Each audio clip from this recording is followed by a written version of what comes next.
చాలా మంది బిజినెస్ అంటే లాభాలు, షేర్ మార్కెట్, కాంపిటీషన్ అనుకుంటారు. కానీ ప్రపంచంలోనే అత్యంత ధనవంతుడు జెఫ్ బెజోస్ మైండ్ సెట్ వేరు. ఆయన ఫార్ములా ఒకటే: focus on the customer, not the competitor.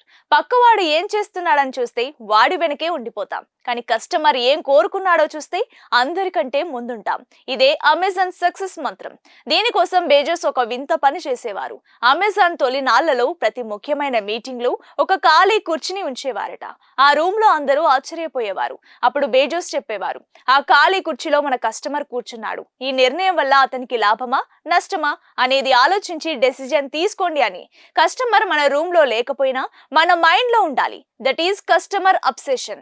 మీరు కిరాణా కొట్టు నడిపినా, కార్పొరేట్ కంపెనీ పెట్టినా, లేదా యూట్యూబ్ ఛానల్ నడిపినా మీ బాస్ ఒక్కడే, అతనే కస్టమర్. అతను అనుకుంటే మీ కంపెనీని ఎక్కడికో తీసుకెళ్తాడు, లేదా ₹1 ఖర్చు చేయకుండా మిమ్మల్ని రోడ్డున పడేస్తాడు.